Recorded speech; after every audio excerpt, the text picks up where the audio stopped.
In the year 1760, a 22-year-old Scottish schoolteacher published a short collection of poetry. He said he had translated it from Gaelic manuscripts he had discovered in the Scottish Highlands. He said the poems were ancient, 3rd century. He would later claim, though at this stage he was vague about the specifics. He said they were the work of a blind Celtic bard named Ossian, son of Fingal, warrior and poet of a long-vanished Highland civilization. He was lying, not about everything, not in the simple, clean way that a forger typically lies, not a man who sits down and says to himself, I am going to fabricate something. It was more complicated, and more interesting, and ultimately more consequential than that. But the core of it, the manuscripts, the ancient provenance, the original Gaelic source texts, was fiction. The poems were his. He had written them. They were not translations from the 3rd century. They were compositions from the 18th century, dressed up in the costume of antiquity, issued to the world under a borrowed name. The young man's name was James Macpherson. And what he did next, what happened to those poems, which countries embraced them, which movements they inspired, which revolutions they arguably helped to accelerate, is one of the most extraordinary stories in the history of deliberate deception. Not because the forgery itself was uniquely sophisticated, as literary frauds go. It had significant structural weaknesses that a rigorous contemporary skeptic could identify, and some did, almost immediately, in no uncertain terms. The extraordinary part is not the fraud. It is the reception. It is the fact that the poems swept across Europe like a fever, that they were translated into dozens of languages within years of their publication, that Napoleon Bonaparte carried a copy on his military campaigns and read it in the field, that Goethe wove them into the sorrows of young Werther, arguably the most influential novel of the 18th century, that they sparked nationalist movements in countries that had never had any particular connection to Scotland or Gaelic culture, that they contributed, in ways that serious scholars have traced with some precision, to the intellectual and emotional climate in which German Romanticism developed, in which Italian nationalism crystallized, in which the political imagination of half a dozen European nations was reshaped. All of this from a forgery. All of this from a lie that a significant portion of educated Europe desperately, urgently, almost hungrily wanted to believe. That hunger is what this episode is really about, because the Ossian poems did not succeed despite being a fraud.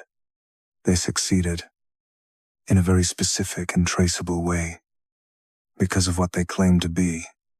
They claim ancient civilization, noble Celtic warriors, sublime poetry from the mists of pre-Christian Scotland answered a need that 18th century Europe had developed with almost clinical precision.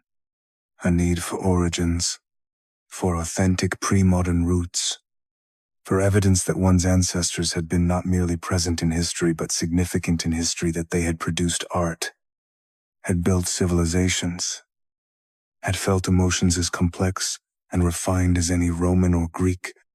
And if the evidence for all of this happened to be fictional, well, Europe, in 1760, was in the mood to overlook that. We are going to trace how one young man's lie became a continent's founding myth. We are going to follow the poems from a candlelit Edinburgh study to the battlefields of the Napoleonic Wars, to the philosophical seminars of German Romanticism, to the political pamphlets of Irish and Italian nationalism, to the drawing rooms of romantic poets who should have known better and probably did. We are going to look, with some care, at the people who said loudly, publicly, from the very beginning that Ossian was a fraud, and at the remarkable fact that this did not stop the fraud from working. And then, at the end, we are going to ask a question that the Ossian story poses with unusual clarity and unusual discomfort. If a civilization can be built on a forgery, if a nation's sense of its own ancient dignity can be constructed from poems that a schoolteacher wrote in his spare time, what exactly is the relationship between historical truth and national identity? What does it mean that the false story did the same cultural work as a true story would have done? What does it mean that in some countries, too, it still does? These are not comfortable questions, but they are. In the age of invented traditions and manufactured nostalgia and algorithmically optimized heritage, are there urgently relevant ones? Let's start in Scotland, because the lie, like most good lies, has a very specific address. To understand why James Macpherson did what he did, you need to understand what Scotland was in 1760. And what Scotland was in 1760 was, to put it plainly, a country with an identity problem, not an unusual problem.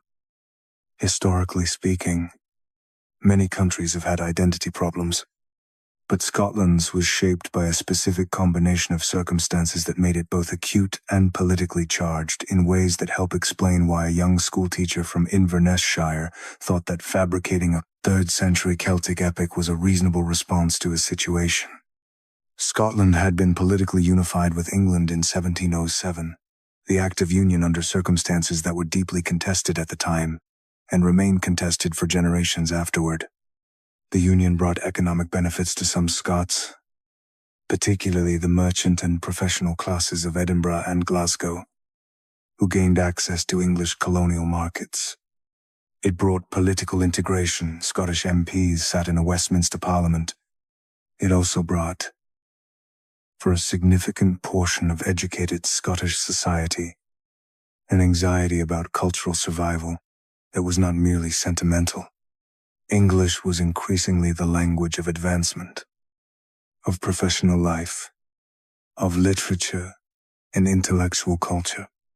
Scots who wanted to participate fully in the opportunities the Union created, and many did, needed to suppress their Scottishness to a degree, not entirely, not formally, but in the subtle, pervasive way that any minority culture navigating absorption into a dominant one recognizes. The Highlands added a further, sharper dimension. The Jacobite Rising of 1745, the attempt to restore the Stuart monarchy through a Highland army under Prince Charles Edward Stuart. Bonnie Prince Charlie had ended in catastrophic defeat at the Battle of Culloden in April 1746. What followed was not merely a military suppression. It was a deliberate, systematic destruction of Highland culture by the British state. The wearing of Highland dress was banned. The playing of bagpipes was restricted. The clan system, the social structure around which Highland life was organized, was dismantled through legislation. Highland landowners were stripped of their traditional judicial powers. The Gaelic language, already marginal in terms of political status, was actively pushed further toward extinction in the schools and institutions of the new integrated Britain. For educated Scots watching this process, and many of them watched it with discomfort even if they personally benefited from the Union, there was a gnawing question. If the Highlanders had been savages, if the Gaelic world was as primitive and barbaric as the British state's suppression of it implied, then perhaps Scotland's pre-Union past was indeed the cultural backwater that English condescension sometimes suggested it to be. But if the Highlanders had possessed, beneath the clan feuds and the poverty and the political wrong-headedness of Jacobitism, something genuinely valuable, a culture, a tradition, an aesthetic sensibility that the modern world had carelessly destroyed, then the story was different. Then Scotland had lost something real, and the Union and its aftermath were not merely political events but cultural tragedies. This was the question hanging in the Edinburgh air when James Macpherson arrived in the city in 1759. Macpherson was born in 1736 inches Ruthven, Inverness-shire, the Highlands, the Gaelic-speaking world whose destruction he would have witnessed as a child and adolescent. He was educated at Aberdeen and Edinburgh universities, which is to say, he was thoroughly trained in the lowland Scottish and broader European intellectual culture of his time. He could move between worlds. He understood what educated Edinburgh wanted, and he understood what the Highlands had, or, crucially, what people believed it might still have. He had actually collected some genuine Gaelic oral poetry and song during a visit to the Highlands. He had a genuine, if limited, a knowledge of Gaelic. He had a genuine fascination with the fragments of bardic tradition that survived in the oral culture of the Highlands.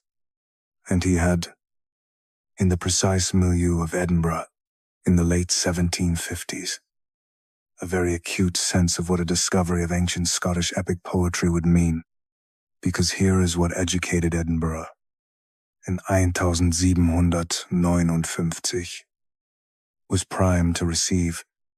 The dominant intellectual figure in Edinburgh at the time and one of the most significant intellectual figures in the English-speaking world at mid-century was Hugh Blair, Professor of Rhetoric at the University of Edinburgh, Minister of the Church of Scotland, arbiter of literary taste and English style. Blair was obsessed with a question that had been agitating European intellectual life for decades, the question of Homer. Specifically, the question of how Homer had been possible. How had a society that seemed, by any standard of material and institutional development, relatively simple, pre-literate in any systematic sense, organized around oral transmission, without universities or academies or printing presses, produced poems of the sublime complexity and emotional power of the Iliad and the Odyssey? The answer that a circle of European thinkers, including the Neapolitan philosopher Giambattista Vico earlier in the century, and the Scottish philosopher Thomas Blackwell more recently, had begun to develop was both counterintuitive and enormously influential.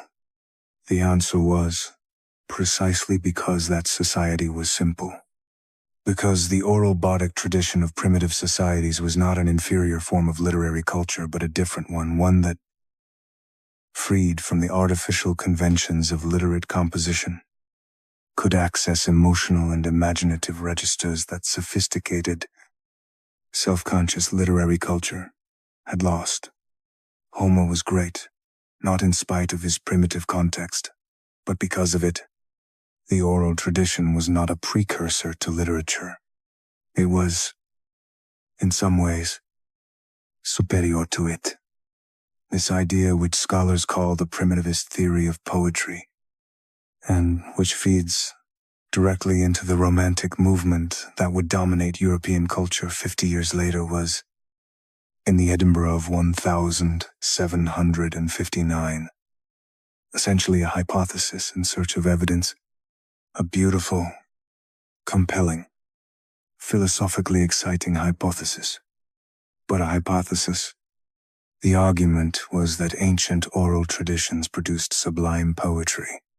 What one needed to prove this was an example, a real one, an ancient oral tradition that had produced sublime poetry, to preserve somehow into the present, available for inspection and admiration. James Macpherson, in 1759,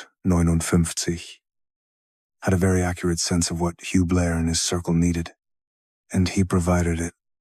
The first publication, in 1760, was a slim pamphlet called Fragments of Ancient Poetry, collected in the Highlands of Scotland and translated from the Gaelic or Erse language.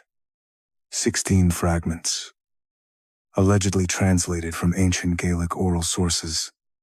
The language was striking, lyrical, melancholy, full of Highland imagery, mists, mountains, stormy storms, fallen warriors, lamenting women. Blair read it and was electrified. What Blair immediately recognized, or believed he recognized, was the living evidence for the primitivist theory of poetry.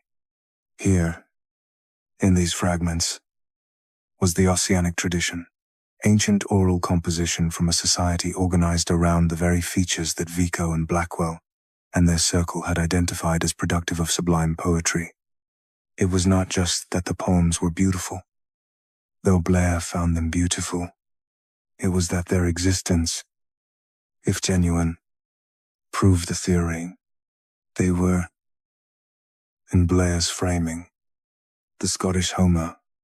Blair became Macpherson's patron, advocate, and, crucially, the intellectual authority whose endorsement gave the whole enterprise its academic credibility. Blair encouraged Macpherson to return to the Highlands and collect more material. He funded the trip. He solicited subscriptions from Edinburgh's intellectual elite to support further work. And when Macpherson returned with much more, Blair championed its publication. The full epics, Fingal, an ancient epic poem in 6 books, 1761, and Timora, an ancient epic poem in 8 books, 1763, appeared over the following years, presented as the recovered masterworks of a 3rd-century Highland warrior poet named Ossian, the son of Fingal. They were, in terms of their literary mechanics, modeled fairly transparently on Homer's epics, invocations of bardic tradition, epithetical characterizations of heroes, formulaic descriptions of battle. The Highland landscape was rendered in sustained and genuinely striking prose poetry. The emotional register was melancholic, elegiac, obsessed with the transience of heroism and the longing of the old for the irretrievable world of the young. In Scotland, and then Europe, went mad for it. The speed of the cultural explosion is, in retrospect, astonishing. Within 2 years of the publication of Fingal, Ossian was being discussed in intellectual circles across Britain and the continent. Within 5 years, translations had appeared in French, German, Italian, and other European languages. Within a decade, Ossian was one of the most widely read and most influentially discussed bodies of poetry in Europe, read alongside Homer, discussed alongside Virgil, cited as evidence for everything from the philosophy of aesthetics to the theory of national origins to the proper emotional register of the new, feeling, sensitive European man of sentiment that the culture was busily constructing. And through all of it, James Macpherson Young, from Inverness-shire, a schoolteacher turned literary celebrity, maintained that the poems were genuine, that he had collected them, that the Gaelic originals existed, that Ossian had lived and Fingal had fought and the Highland bardic tradition had produced, in the 3rd century, poetry of world historical significance. He was, as we established at the outset, lying, but the lie had found its moment so precisely that the moment seemed to swallow it whole. Let's talk about who noticed, and what happened to them when they said so. The skeptics who were right from the start. The most famous and most relentless critic of the Ossian poems was Samuel Johnson, Dr. Johnson, the lexicographer, the author of the Dictionary of the English Language, the dominant figure of London literary life in the second half of the 18th century. Johnson was, by nature and by intellectual conviction, a rigorous empiricist on questions of textual evidence. He was also, it should be noted, a man of robust English nationalism who was disposed to find Scottish literary pretension irritating on general principle.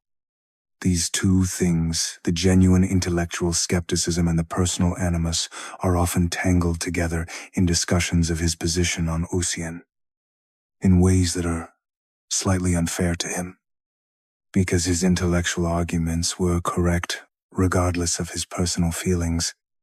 Johnson's position, stated bluntly and repeatedly from his first encounter with the Ossian controversy, show me the manuscripts, the Gaelic originals, the source texts. Without those, the claim of ancient provenance was simply an assertion, and an assertion from a man who had obvious reasons to make it. The poems, Johnson argued, displayed no features consistent with genuine ancient oral composition, and multiple features consistent with 18th century imitation of ancient oral composition. The landscape was too detailed in an 18th century topographical way. The philosophical content was too shaped by 18th century aesthetic categories. The emotional structure was too coherent, too literary, too consciously shaped to be the product of a tradition transmitted through oral transmission across 15 centuries. Johnson was correct on every point. He was also widely dismissed partly on grounds of English chauvinism, English critic attacks, Scottish cultural achievement, film at 11, partly on grounds of the emotional investment that Blair and the Edinburgh intellectual establishment had developed in the poems, and partly because Macpherson, when pressed, produced what he claimed were Gaelic originals, which conveniently almost none of his critics could read. The claim was not that the originals didn't exist. The claim was that they existed and would be published, eventually. And meanwhile, would the skeptics please stop questioning an authentic cultural treasure? Macpherson did eventually publish what he presented as the Gaelic originals in 1807. After his death, the publication, when scholars examined it, confirmed what the skeptics had been arguing for decades. The published Gaelic texts were, in the assessment of Gaelic scholars, compositions from Macpherson's own lifetime, or at most a generation or two earlier, drawing on authentic fragments of Highland oral tradition, but substantially in places entirely Macpherson's own work. The originals were not the source of the English poems. They were translations of them, backward into Gaelic, after the fact, but by 1807, it scarcely mattered. The damage, or, to be precise, the influence was done. Ossian had already spent 45 years reshaping European culture. The exposure of the fraud, when it finally became undeniable, did not reverse what the fraud had built. The civilization, once invented, had a life of its own, a brief sociology of why smart people believed it. Before we leave Chapter 1, it is worth spending a moment on one of the more interesting sub-questions of the Ossian story. Why did so many intelligent, educated, critically sophisticated people who were, by the standards of their time and by any reasonable standard, careful readers believe it? The short answer is that they wanted to, but wanting to is not a satisfying explanation. Intelligent people want to believe all sorts of things and manage, most of the time, to resist the want. What made Ossian different? Several things, which are worth naming because they recur in the history of cultural fraud with remarkable consistency.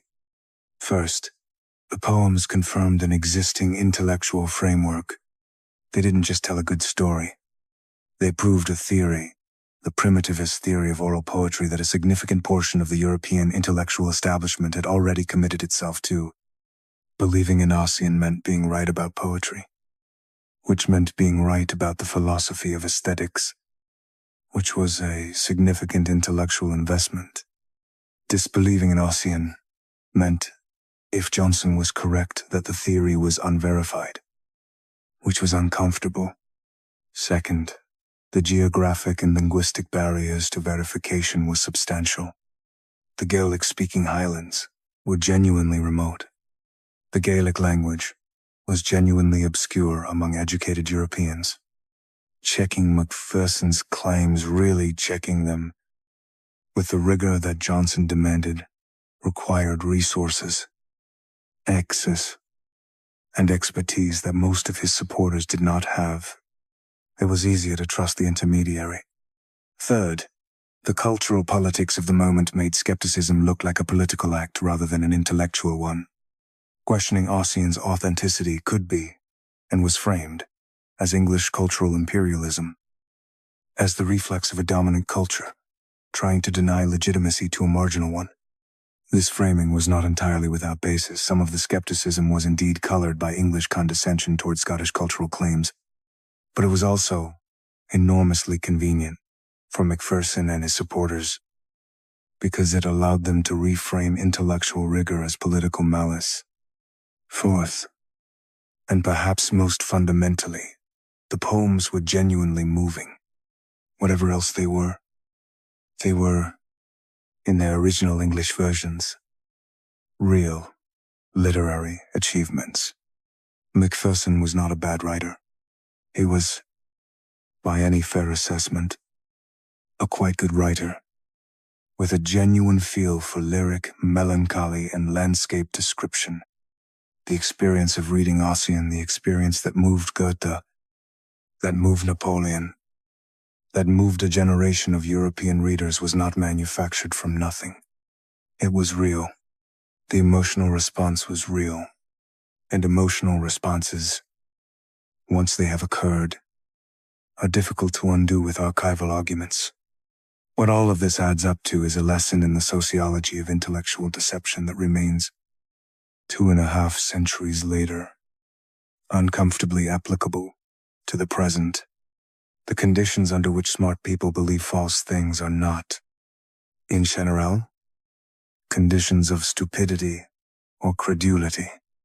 They are conditions where the false thing fits an existing framework, where verification is difficult, where skepticism can be reframed as political aggression, and where the experience of engaging with the false thing produces something real, emotional, intellectual, or cultural that makes the question of its underlying truth feel, in some sense, beside the point.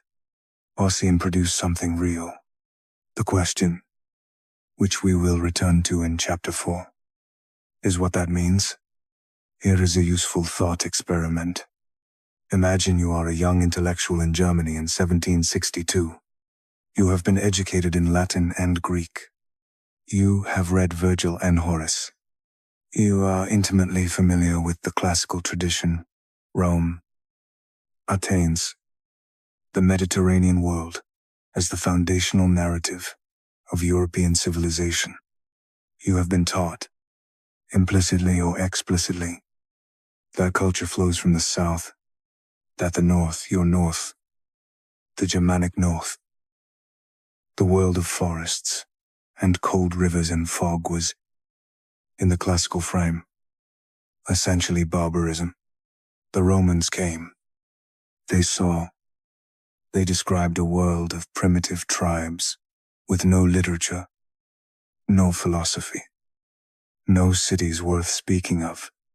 And then, eventually, the Germanic tribes brought Rome down, which your education frames not as the triumph of a civilization but as the destruction of one. You are a young German intellectual in 1762, and you have been living, culturally, in someone else's story. The story of civilization that your education gave you is a story in which your ancestors are the supporting cast, the barbarians who destroyed the library.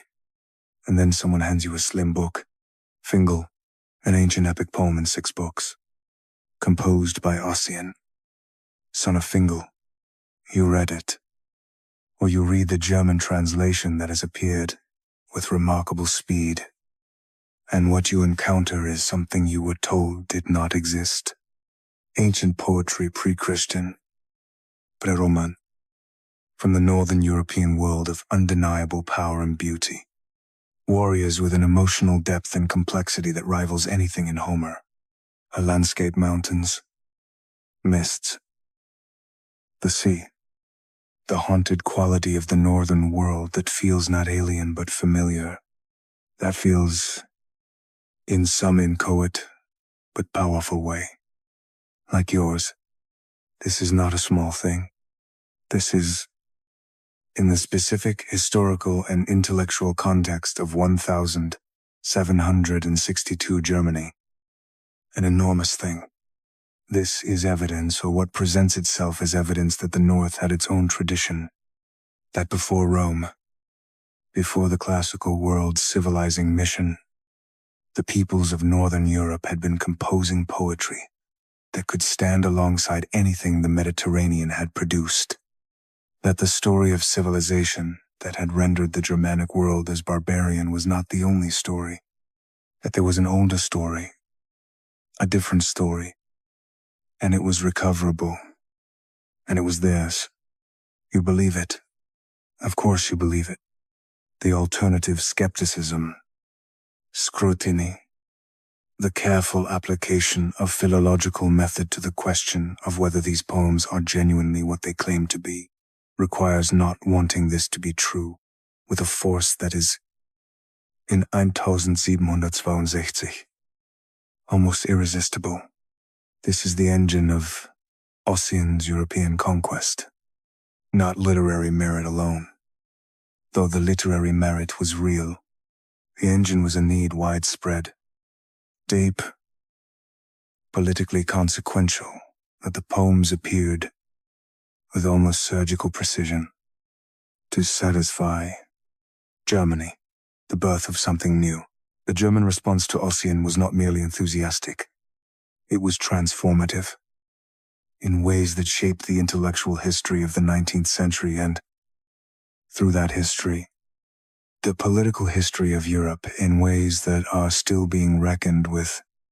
The key figure in the German reception is Johann Gottfried Herder, philosopher, theologian, literary critic, and one of the most influential thinkers of the late 18th century, though he is less well known today than the movement he helped to found. Herder encountered Ossian in the early 1770s and responded with an intensity that went far beyond aesthetic appreciation. For Herder, Ossian was not primarily a literary event. It was a philosophical event. It was evidence for a theory of culture and history that Herder had been developing, and that the Ossian poems appeared to confirm with almost providential convenience. Herder's theory, and this is essential to understanding what Ossian did to Europe, was that each human community, each Volk, people, had its own distinctive spirit, its own unique cultural essence, expressed most purely and authentically in its oral traditions, its folk songs, its legends, its poetry. This essence, what Herder called the Volksgeist. The spirit of the people was not something constructed or chosen. It was organic. It was rooted in the specific geography, climate, history, and language of a particular community. It could not be transplanted or imitated. It could only be recovered, or suppressed, or destroyed. The implications of this theory, which would eventually be called cultural nationalism, and which fed directly into the political nationalisms of the 19th century, were radical. If each people had its own authentic spirit, then the model of civilization, as Rome, the idea that there was one standard of cultural achievement toward which all societies aspired, was wrong, not just incomplete. Wrong. There was not one civilization with peripheries of barbarism. There were many civilizations, each equally valid in its own terms, each expressing the authentic spirit of its particular people. And if this was true, and Herder was convinced it was true, then the German Volk had a spirit, a unique, authentic, ancien spirit. And that spirit was not expressed in the Latin poems that German schoolchildren had been forced to memorize. It was expressed in the German oral tradition in the folk songs, the legends, the ancient bardic poetry that the march of classical civilization and then the march of Christian civilization had suppressed and nearly destroyed. Ossian was, for Herder, proof of concept. Here, in Scotland, an ancient oral tradition had been recovered. Here was the Volksgeist of the Celtic people, expressed in poetry of genuine power and beauty. If the Celts had this, the Germans had it too. And the task of German intellectual culture was not to continue imitating classical models but to recover and celebrate the authentic spirit of the German people. This argument and its Ossianic underpinning runs directly into the Sturm und Drang literary movement of the 1770s, into the development of German Romanticism, into Herder's own Volkslieder, folk songs, collections in which he explicitly paralleled the recovery of German oral tradition with the recovery of Ossianic tradition, and into the intellectual climate that would eventually produce, among other things, the Brothers Grimm's fairy tale collections, Richard Wagner's operas, and the Germanic nationalist movements of the 19th century. The line from Ossian to German nationalism is not straight. It passes through decades of intellectual development and political upheaval and philosophical refinement. But it is traceable, and it runs through Herder with a clarity that historians of the period have documented in some detail. One of those historians, Hugh Trevor Roper, himself a Scot, which is not without irony, described the Ossian poems as the Bible of Romanticism. He was not exaggerating. They provided the intellectual framework, the emotional register, and the crucial evidentiary support for a movement that would reshape European culture and politics across the next century. And they were written by a 22-year-old schoolteacher from Inverness-shire who wanted to be famous.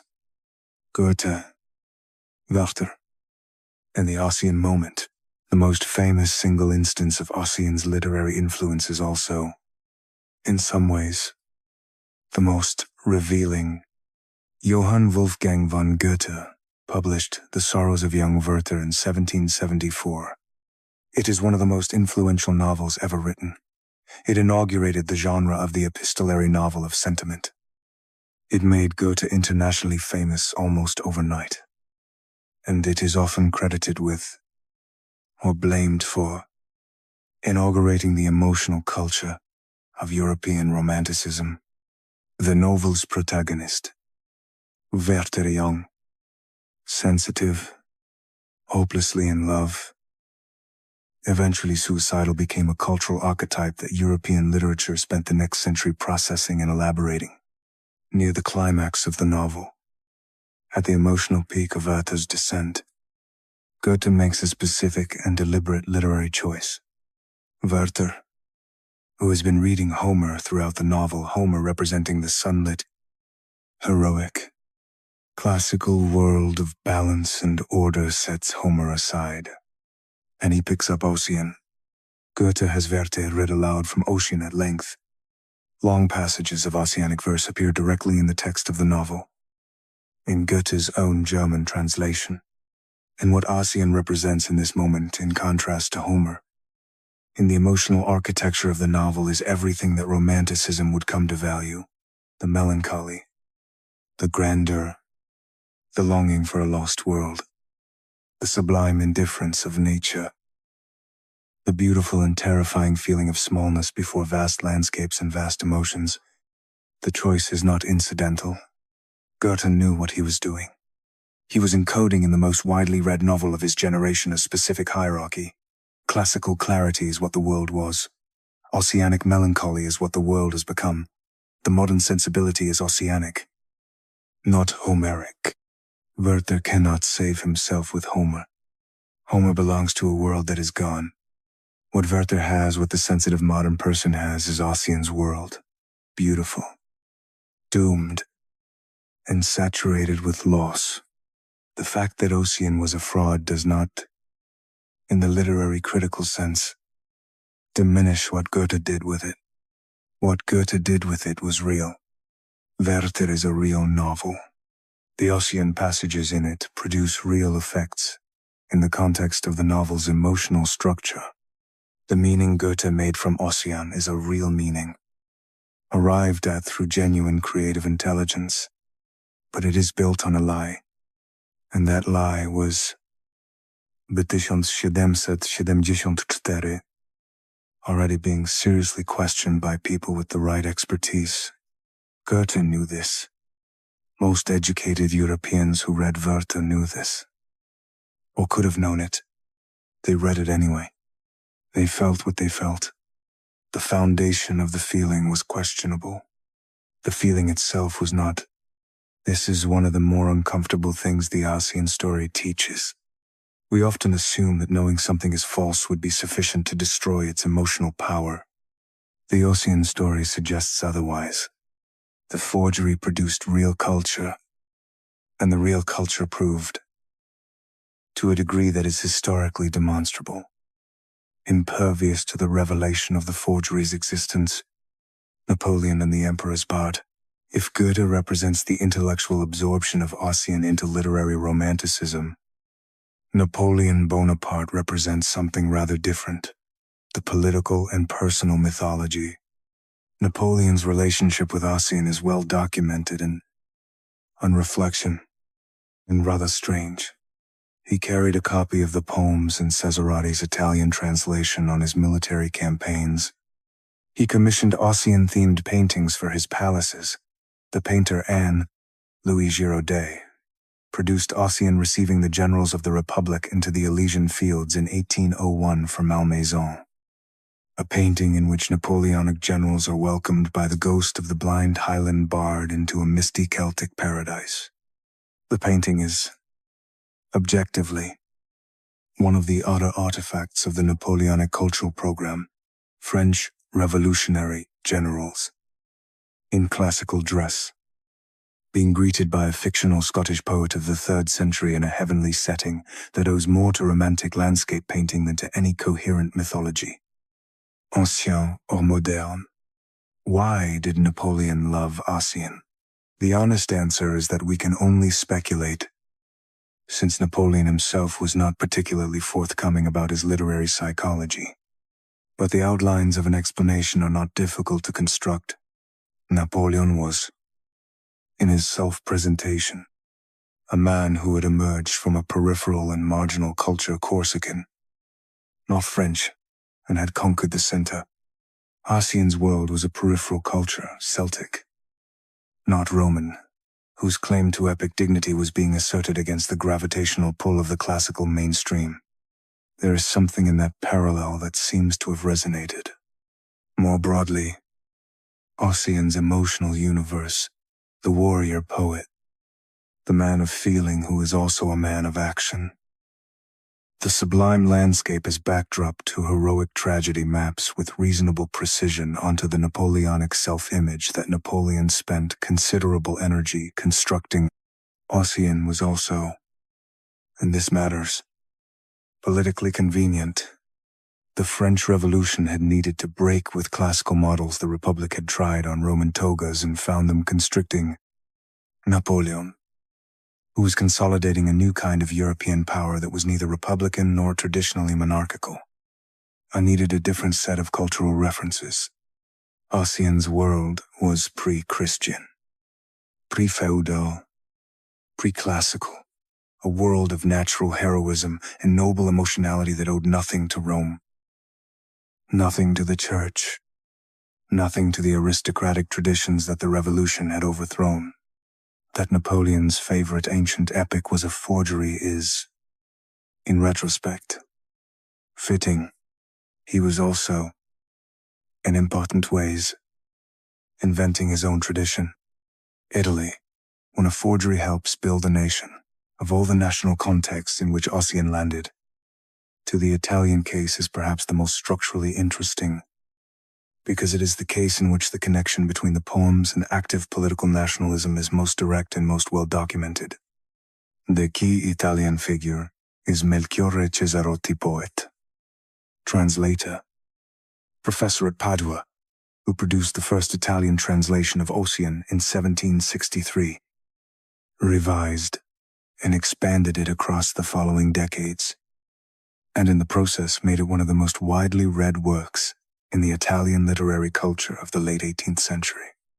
Cesarotti's translation was not merely faithful, it was, by general critical assessment, a creative achievement in its own right.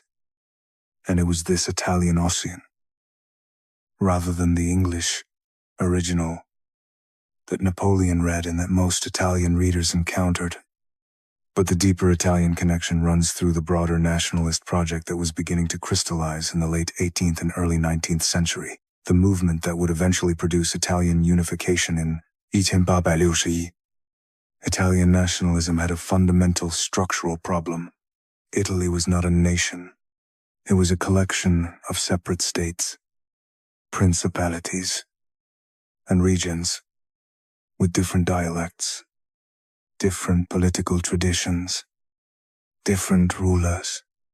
The nationalist project required, before political unification could be achieved, a cultural unification, the construction of an idea of Italianness, a shared identity, a common history and tradition that could provide the emotional and intellectual basis for the claim that Italy was a people deserving of a unified state.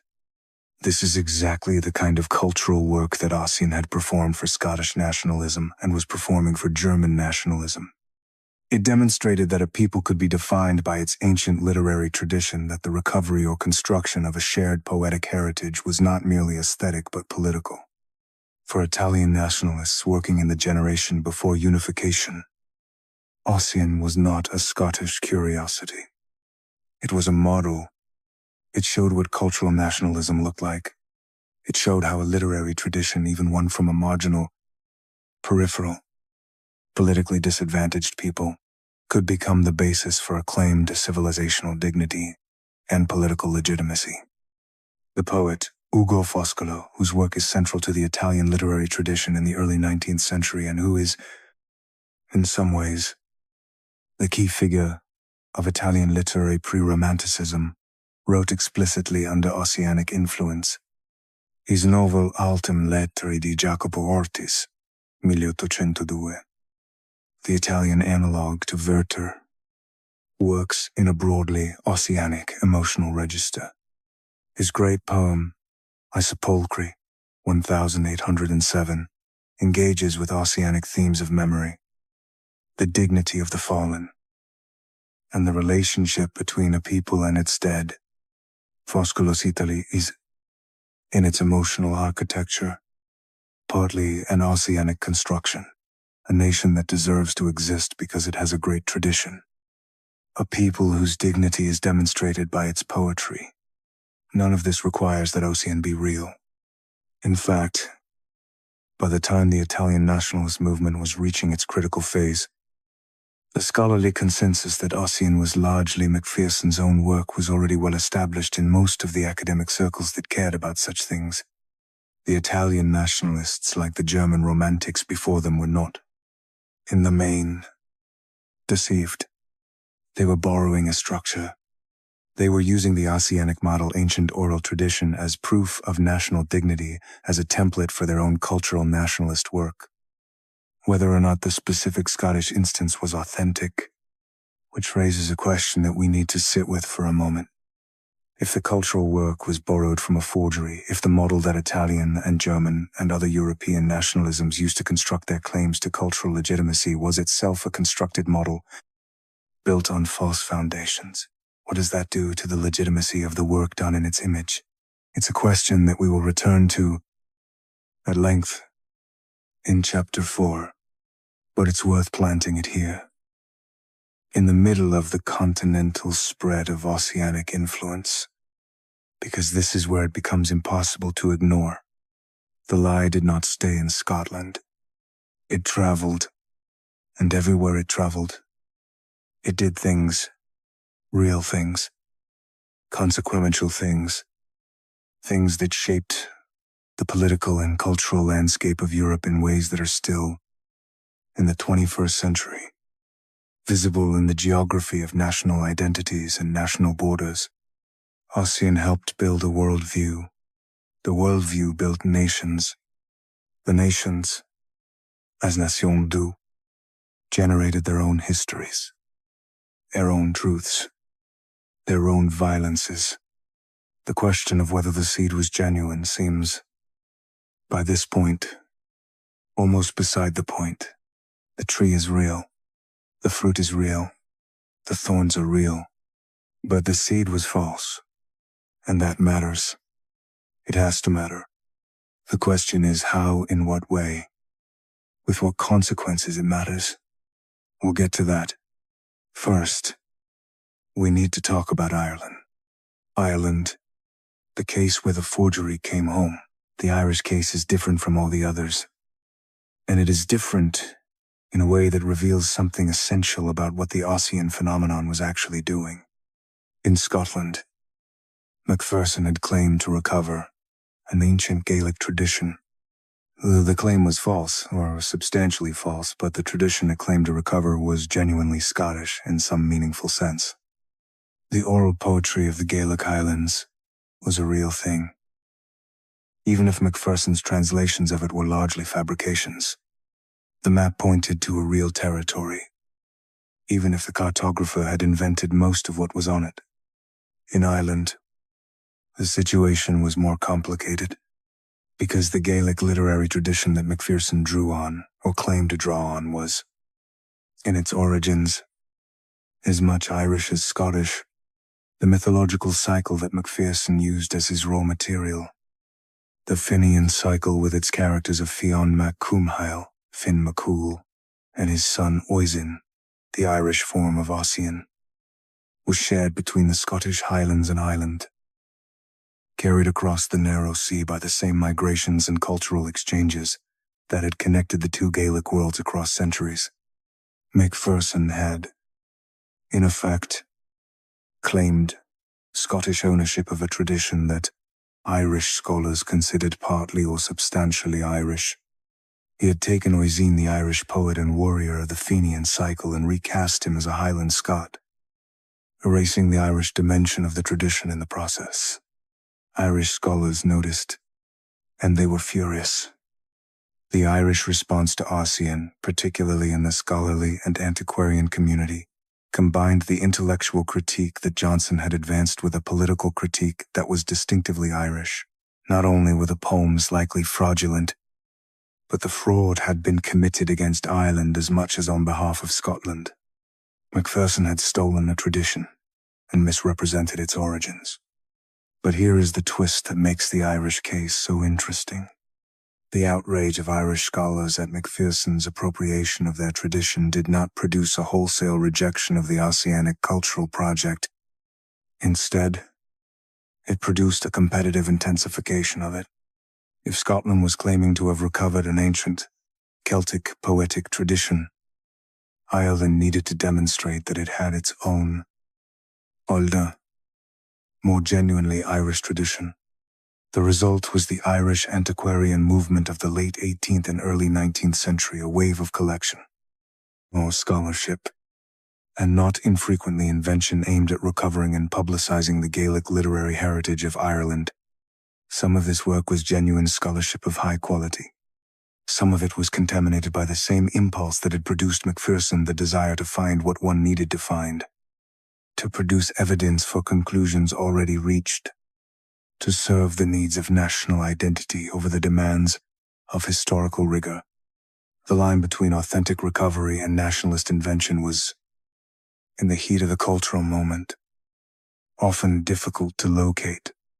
And the example of Ossian, which had demonstrated both the immense cultural power of recovered ancient tradition and the relative unimportance of that tradition's authenticity to its reception, was, for the Irish antiquarian movement, simultaneously a warning and a template.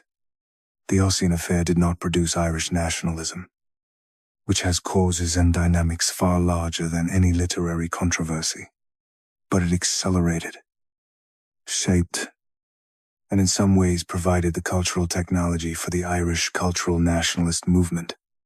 It showed what a literary tradition could do, and it demonstrated, with unfortunate clarity, that the question of whether that tradition was authentic was likely to be less decisive than the question of whether it was persuasive. The pan-European template, what Ossian taught the continent. By the first decade of the 19th century, roughly 40 years after the publication of Fingal, the Ossian phenomenon had established a template for cultural nationalism that was being applied across Europe in contexts that had nothing to do with Scotland or Gaelic poetry. The template was simple, and it was enormously powerful. Every people, every folk, every nation has an ancient, literary, and cultural tradition. That tradition, if recovered, can demonstrate the dignity, the antiquity, and the civilizational legitimacy of the people. The recovery of that tradition is therefore not merely a scholarly project. It is a political project, an assertion of national identity, a claim to the right to exist as a distinct people with a distinct culture, and ultimately, a foundation for the political claim to national self-determination. This template, applied with variations across Europe from Finland to Serbia to Bohemia to Greece to Norway, drove the cultural nationalist movements of the 19th century. The Finnish national epic, the Kalevala, compiled by Elias Lönnrot and published in 1835, is the most famous product of this template, and Lönnrot was explicit about his debt to the Ossian example. Though he was a more rigorous collector, and the Kalevala draws on genuine Finnish oral tradition to a substantially greater degree than the Ossian poems drew on genuine Highland oral tradition. But the project collecting, editing, compiling, and presenting an ancient oral epic as the expression of a people's spirit and the demonstration of its national distinctiveness is recognizably Ossianic in its structure. The Serbian national poet, Vuk Stefanović Karadžić, collecting and publishing Serbian epic folk poetry in the early 19th century, was working in a context deeply shaped by the Ossianic template, the Greek War of Independence, which began in 1821 and attracted enormous European sympathy, partly on the basis of the cultural argument that the heirs of ancient Greek civilization deserved political freedom, drew on an intellectual framework that Ossian had helped to construct, the idea that nations have cultural identities rooted in ancient traditions, and that those cultural identities constitute a basis for political claims, is an idea whose modern European form owes more than is generally acknowledged to a forgery published in Edinburgh in 1760. This is not a small observation. The national movements that Ossian helped to enable were among the defining political forces of the 19th century. The map of Europe that emerged from those movements, the nations that came into being, the borders that were drawn, the populations that were moved is substantially the map that remains. With modifications, the political landscape of Europe today, a continent's political geography, partly built on a lie. It's worth sitting with that. Not to be cynical about it, the nations that emerged from 19th century nationalism had, and have, real cultural identities and legitimate political claims that do not ultimately rest on the validity of any particular piece of ancient poetry. But to notice that the intellectual and emotional technology used to build those claims was, in its flagship instance, fraudulent, that the argument was made with false evidence, that the case was won on fabricated testimony, and to ask, which we will do, properly, in Chapter 4, what the implications of that are for the claims themselves, the critics and the wall, before we leave the pan-European spread of Ossian's influence. One more figure deserves attention, because he is the person who, more than any other, got it comprehensively right and was comprehensively ignored. Malcolm Lane was a Scottish historian, a serious one, by the standards of his time, who published, in 1800, an exhaustive analysis of the Ossian poems titled The History of Scotland. Lang's methodology was what we would today call source criticism. He went through Macpherson's poems line by line and identified, with meticulous precision, the passages that appear to derive from recognizable English-language sources: Milton, the King James Bible, Pope's Homer, classical literature in translation rather than from any conceivable Gaelic original. The parallels Lang identified were, in many cases, close enough to constitute, in any reasonable philological framework, definitive evidence of Macpherson's English composition. Some passages were so close to identifiable English sources that the only explanation consistent with Macpherson's claims was that the ancient Gaelic bard Ossian had somehow, across 15 centuries, independently arrived at formulations that were nearly identical to passages in Paradise Lost. This was, as Lang dryly noted, a remarkable coincidence. Lang's work was not ignored by scholars. It entered the scholarly conversation and contributed significantly to the consolidation of the academic consensus that Ossian was substantially Macpherson's work, but it had remarkably little effect on the broader cultural reception of the poems. Napoleon was not reading Malcolm Lang. Goethe was not reconsidering Werther. The German Romantics, who had built substantial portions of their philosophical framework on the Ossianic model, were not dismantling those frameworks in response to source-critical analysis of the Gaelic question. The cultural machine was too large, too well-established, too emotionally invested to be stopped by a Scottish historian with a well-organized footnote apparatus. Lang was right. He was, in the relevant professional community, acknowledged to be right, and it made almost no difference. This is the other lesson that the Ossian story teaches, the one that complements the lesson about why smart people believe false things. It is a lesson about the limited power of correct information. Once false information has been culturally embedded, we tend to think of exposure as the end of a fraud. We tell the story of a deception as building to the revelation, and we expect the revelation to undo what the deception built. The Ossian story says, not necessarily. The revelation may be correct, acknowledged, and absorbed into the professional literature, and the cultural edifice built on the deception may continue to stand, continue to generate meaning and influence, and political consequence, largely unaffected by the fact that its foundation has been shown to be false. This is a deeply uncomfortable lesson. It is also a deeply timely one. We are living in an information environment where the production of false content has never been easier, where the velocity of its spread has never been greater, and where the relationship between exposure and correction, the idea that showing something is false will meaningfully reduce its influence, is under more stress than at any previous moment in the history of mass communication. The Ossian story does not provide solutions to this problem, but it does provide a very long-run case study in one of its most important dynamics, the capacity of false cultural products to generate real cultural consequences, and the limited ability of correct information, arriving after the fact, to reverse those consequences. Macpherson published in 1760. The scholarly consensus that he was largely a fraud was established in broad outline by the early 19th century. The cultural and political movements he helped to enable continued or still continuing regardless. A lie lived longer than the truth could catch it. That, in some contexts, is how these things work. In 1822, King George IV visited Edinburgh.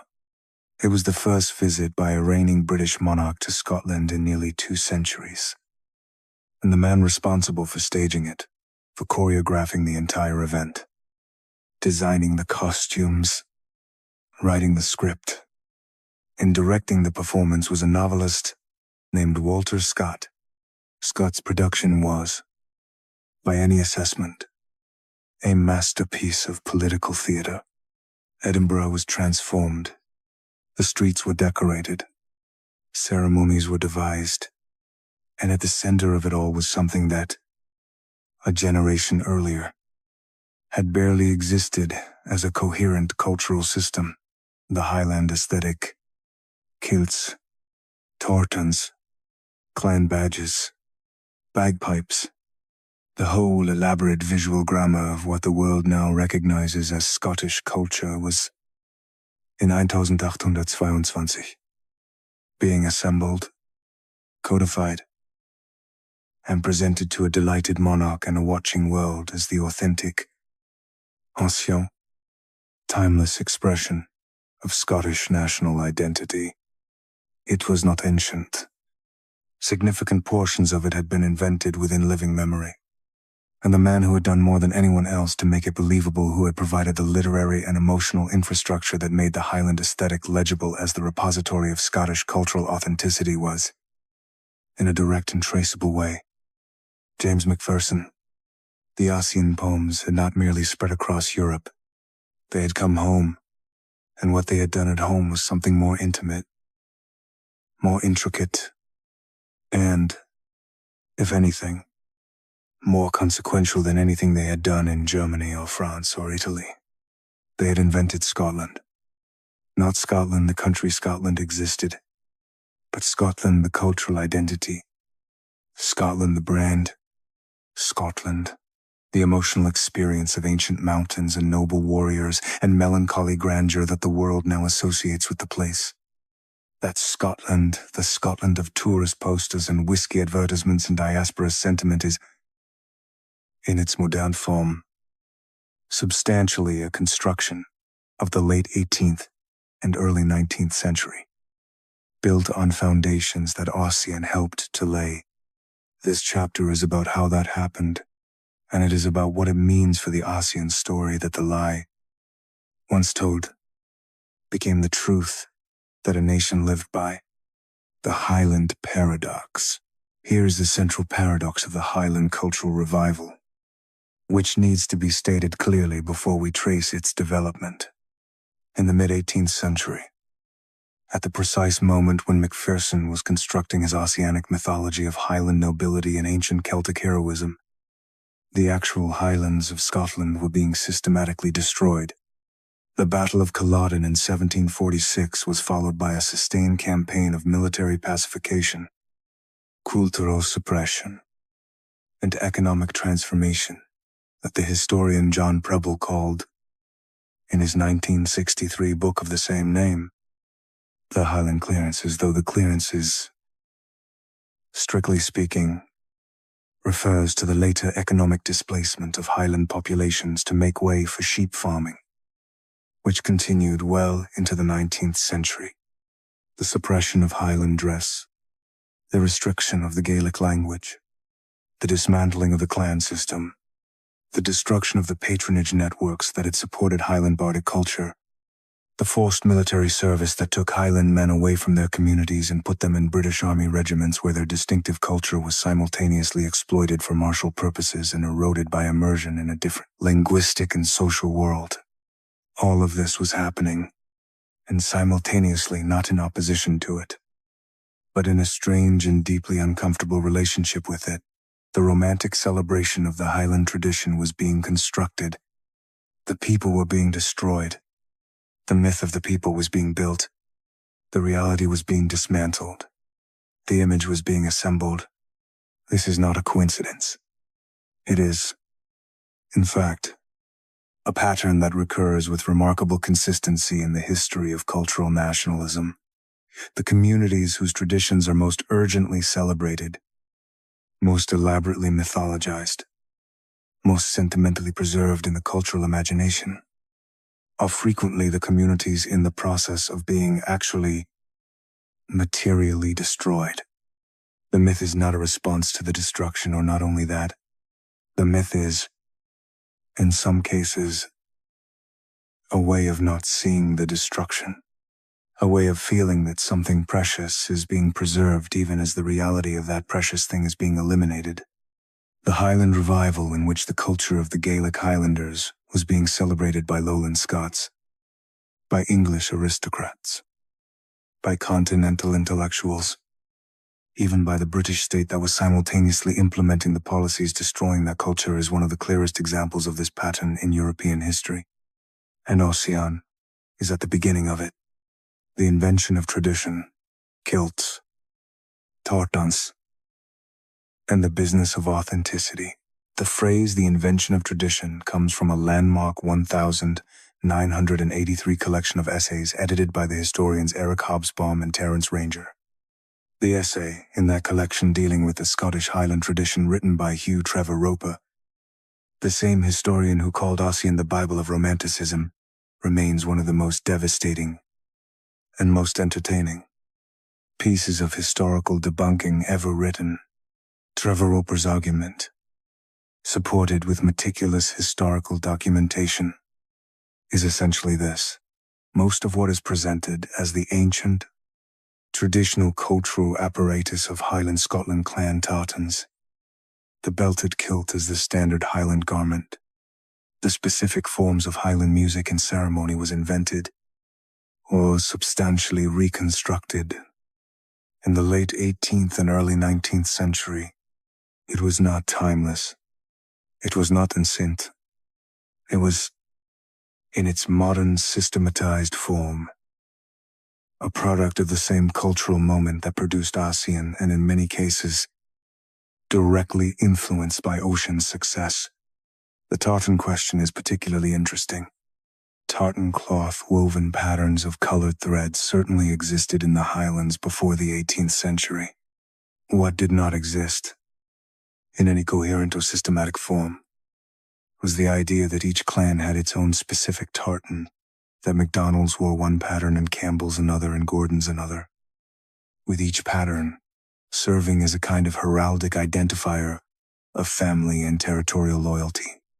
This system, which is now presented as one of the most ancient and distinctive features of Scottish Highland culture, was largely developed in the early 19th century, primarily by two brothers named John and Charles Allen, who were, to add a layer of irony that even the most elaborate dramatization would strain to improve upon, English, and who later turned out to be impostors themselves, claiming a Highland Scottish ancestry they probably did not possess. The Allen brothers, who operated under the name Sobieski Stewart, claiming descent from Bonnie Prince Charlie, published a book in 1842 called Vestiarium Scoticum, which they presented as a manuscript of ancient authority documenting the clan tartan system. The manuscript, predictably, did not hold up to scrutiny. The tartans it described appear to have been largely invented by the brothers themselves. The book was a fraud. It was also enormously influential. By the time its inauthenticity was established, the clan tartan system had been sufficiently institutionalized commercially, socially, and symbolically that dismantling it was neither practically possible nor, for most Scots, emotionally desirable. The invention had become the tradition. The kilt itself has a similar, if less dramatically fraudulent, history. The belted plaid, the Fayliad Moor, was certainly a real Highland garment. A large length of tartan cloth, worn wrapped around the body. The tailored kilt is a separate garment. The Fayliad beag, or small plaid, appears to have been developed in the early 18th century, possibly invented by an English Quaker ironmaster named Thomas Rawlinson, who found the larger garment inconvenient for his Highland workers.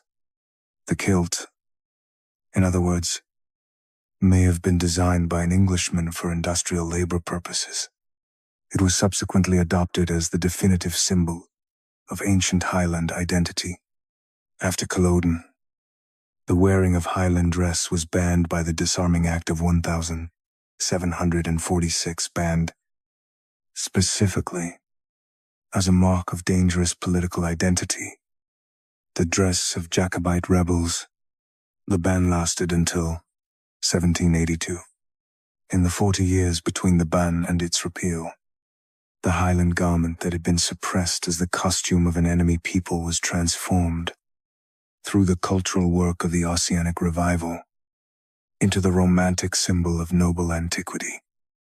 By the time the ban was lifted, what had been a practical suppression had become an opportunity.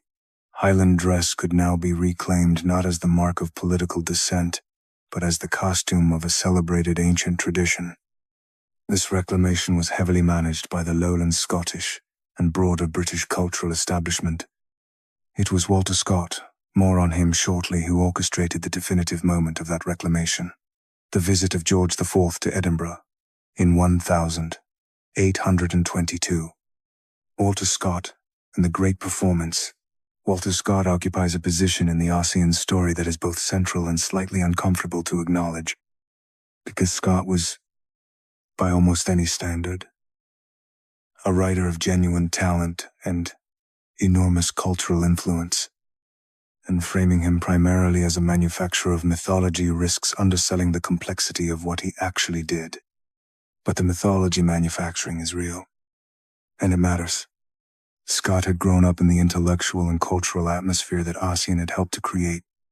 He had read Macpherson as a young man and been deeply moved by the Ossianic poems, moved by them in the way that a significant portion of late 18th century readers were moved, which is to say emotionally and intellectually, in ways that shaped his imagination at a formative stage.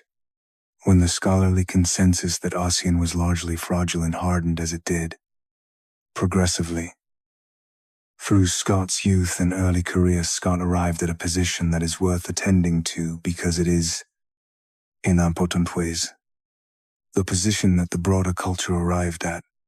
Scott acknowledged, essentially, that Macpherson had fabricated.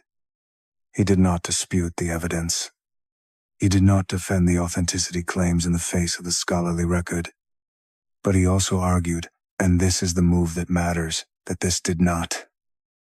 In the end, this much diminished the cultural significance of what Macpherson had done. The poems were beautiful. They had produced real effects in the world. They had contributed to a cultural revival that was, whatever its origins, genuinely valuable. The foundation was false, the building was real. You could acknowledge the false foundation without demolishing the building. This position is, in its own way, philosophically interesting. It is also, in its practical application to the Highland cultural revival that Scott championed, somewhat convenient, because the Highland revival that Scott was orchestrating was itself, in significant ways, a work of creative confection rather than authentic recovery. Scott's Highland novels Waverley, 1814, Roproi, 1817, The Heart of Midlothian, 1818, A Legend of Montrose, 1819, created the emotional and imaginative landscape through which educated British and European readers understood the Scottish Highlands. They were works of fiction, and Scott did not claim otherwise, but they drew on a version of Highland history and Highland culture that was, at best, significantly romanticized. And they presented that romanticized version with a novelistic vividness that proved enormously more influential than any scholarly corrective. Rob Roy MacGregor, the historical Rob Roy, was a cattle drover and sometime outlaw of the early 18th century. A man of the Highlands who operated in the gray zone between legitimate economic activity and what we would today call organized crime. He was not a noble outlaw in the Robin Hood tradition, or at least not straightforwardly. He was a complicated, pragmatic, occasionally violent man operating in a complicated, often brutal environment. Scott's Rob Roy is something rather different. A Highland hero, physically magnificent, morally admirable, representing in his person the noble dignity of a traditional culture in conflict with the encroachments of a modernizing, commercializing world. The distance between the historical person and the literary character is not unusual. It is what historical fiction always does, to varying degrees. What makes the Scott case significant is the scale of his influence and the specific cultural moment at which he was operating. Scott's Highland novels reached an enormous audience. They were among the best-selling literary works of the early 19th century in Britain and Europe at precisely the moment when the cultural meaning of the Highlands was being publicly negotiated. He was not merely reflecting a pre-existing cultural understanding. He was creating one, and the one he created was Ossianic in its essential structure, noble, ancien, melancholy, heroic, authentically rooted in a tradition that was, in reality, partly his own invention. The 1822 royal visit was Scott's production in the most literal sense. He choreographed it. He selected the symbols and ceremonies. He specified the dress, Highland dress, torton, the full aesthetic apparatus that would be worn. He scripted the pageantry through which the King of Britain would be welcomed to his northernmost kingdom as the head of a Highland clan tradition to which he had, historically speaking, no particular connection. George IV turned up in a kilt, a very short kilt, worn with pink tights underneath, which inspired the comment, attributed to an aristocratic Scottish lady with a sharp tongue, that since we have so long seen his backside, we may as well see his front. But the comedy of the king's appearance did not undermine the performance. It was, by Scott's design, and by the reception of the visiting and watching world, a triumph. The Highland aesthetic was, after 1822, fully legitimized, not as a curiosity or a regional survival, but as the authentic expression of Scottish national identity, endorsed by the monarchy, celebrated by the intelligentsia. And this is the part that really matters. Commercially organized by an industry that had every reason to keep it going. The commercial machine. By the 1820s and 1830s, the Highland revival was not merely a cultural or political phenomenon. It was a business. Tartan manufacture expanded dramatically. The development of the power loom meant that tartan could be produced industrially, at a fraction of the cost of hand-woven cloth. The romantic tourism that Scott's novels generated the fashion for visiting the Highlands, for seeing the landscapes that Ossian and Scott had made famous, created economic infrastructure, hotels, languid, boats on the locks, access to the mountains. Queen Victoria's purchase of Balmoral Castle in 1852, and her enthusiastic adoption of Highland aesthetics, the royal family in tartan. The bagpipes played at breakfast.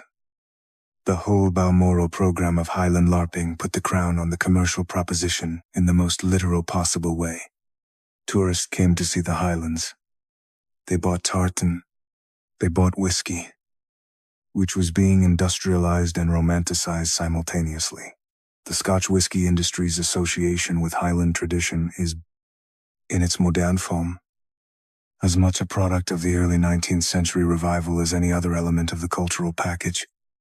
They took home souvenirs of an ancient culture that was, in several of its most distinctive features, younger than the Industrial Revolution. The Highland revival was, in economic terms, one of the most successful cultural branding operations in European history. It transformed a region that had been, in 1745, a source of political threat, the base of a Jacobite uprising that had frightened the British state into systematic cultural suppression, into, within a century, one of the most commercially exploitable landscapes in the world. The poverty of the actual Highland population, which was severe and was being actively worsened by the clearances throughout this period, existed in a strange parallel with the romantic celebration of Highland culture by the people and institutions that were, in various ways, responsible for that poverty. This is not a detail. This is the structure of the thing. The people were cleared. The image was marketed. The authentic tradition was disappearing. The performance of authentic tradition was being industrialized. And nobody in the commercial and cultural mainstream had any strong incentive to notice the gap between the two. Because the gap was profitable, and the performance was delightful, and the truth that a civilization was being constructed from a mixture of genuine cultural fragments.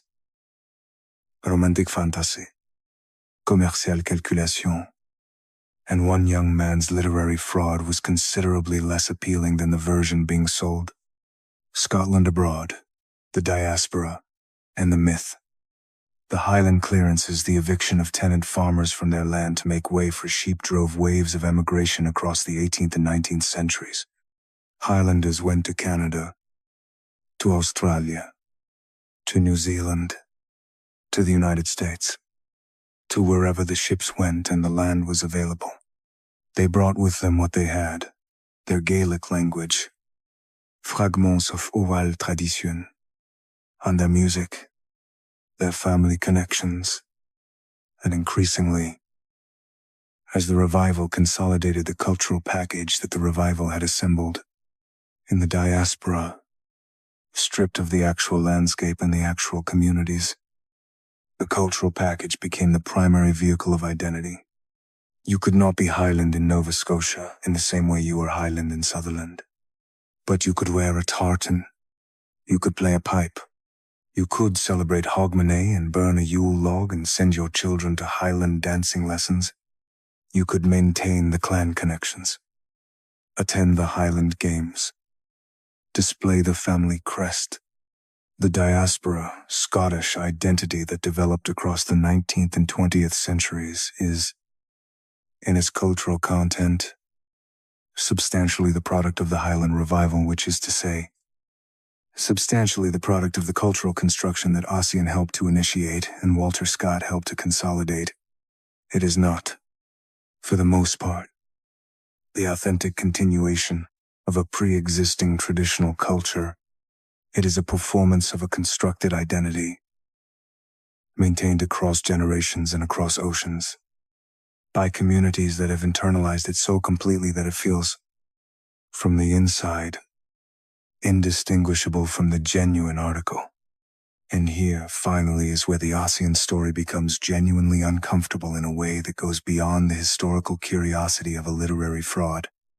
Because the question, is this identity authentic, is, for the Scottish diaspora communities that maintain it, not merely an academic question. It is a question about who they are. It is a question about what connects them to a place and a history that their families left, in many cases, under conditions of dispossession and suffering. The tartan and the pipe and the clan association are not, for the people who maintain them, merely a consumer choice or a heritage tourism product. They are the material form of a connection to a past in a place that would otherwise be entirely abstract. To say to those communities, your tradition was largely invented in the early 19th century on the basis of a literary fraud is technically accurate. It is also, in a very real sense, beside the point. The tradition is theirs now. They have been maintaining it for generations. It has shaped their families, their communities, their sense of who they are. Whatever its origins, it has become something real, not through the process that its official story describes, but through the process of actual human communities, actually living it across actual time. This is the pivot point of the Ossian story. This is where the historical critique and the human reality collide, and where the question, what do we do with this, becomes impossible to answer cleanly. A lie built a nation. The nation is real. The people in it are real. The culture they live, even if its foundations are constructed, is genuinely theirs. What do you do with that? There is a monument on Calton Hill in Edinburgh. It was erected in the early 19th century. It commemorates Ossian, not James Macpherson. Ossian, the fictional character, the blind Highland bard of the 3rd century who did not exist and never wrote anything. The monument is real. It is made of stone. It has stood on that hill for approximately 2 centuries. Generations of Edinburgh residents have walked past it. Tourists have photographed it. As school children have been told about it. It occupies a physical space in a real city. The person it commemorates occupied no physical space anywhere, because he was invented. This is, depending on your philosophical disposition, either a rather poignant absurdity or a perfectly adequate summary of how cultural memory works. A monument to a fiction, standing in reality. doing the work that monuments do, which is not primarily the work of historical accuracy, but the work of telling a community something about itself that the community finds worth commemorating. The Ossian Monument on Calton Hill is a good place to start. Chapter 4. Because it crystallizes the question that the entire Ossian story has been building toward. The question is not, at this point, whether the foundation is false.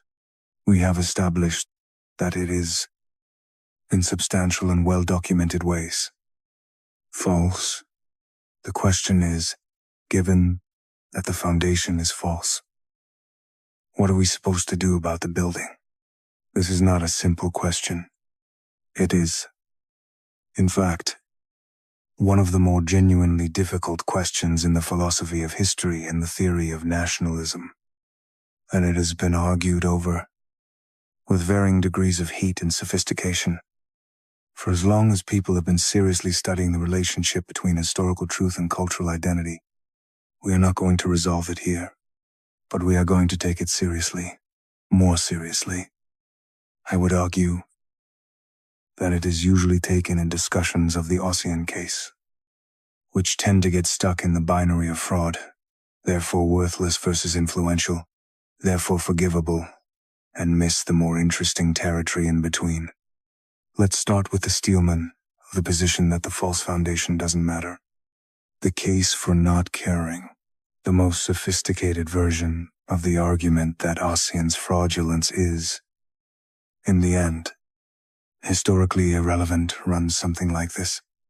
All cultural traditions are constructed, not in the pejorative sense of made up, though some are made up, as Ossian literally was, but in the more general sense that cultural identities are not natural phenomena, like rivers or mountains, that simply exist independent of human interpretation.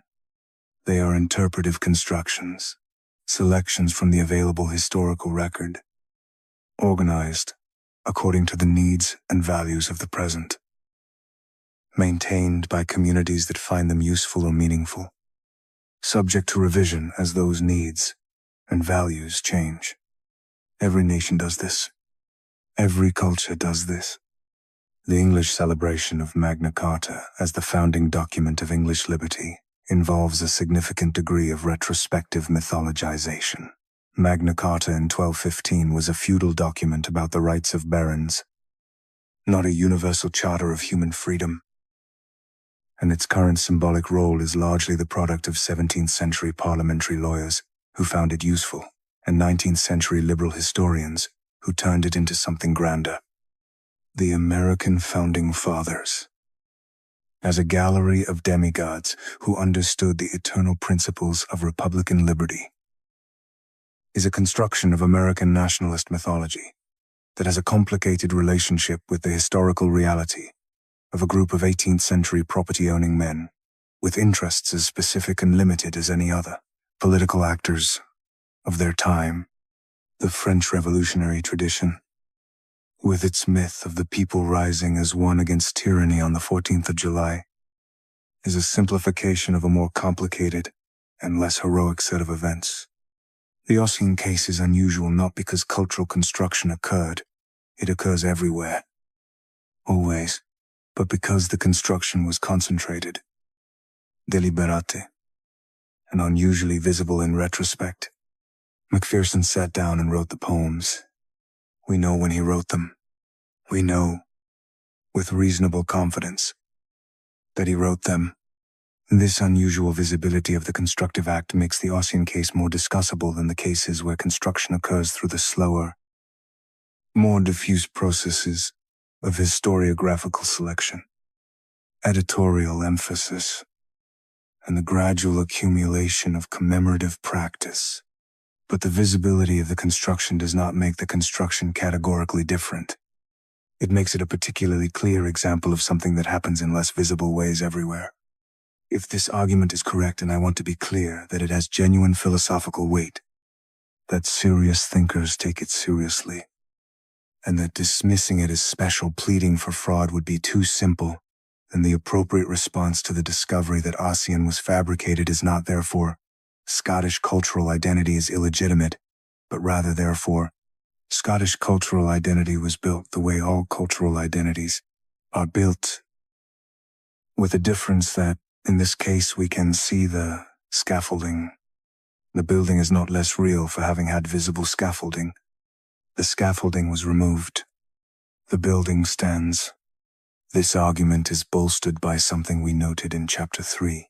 The communities that maintained Ossianic, derived traditions across generations. The Scottish diaspora in particular genuinely lived those traditions. They passed them on.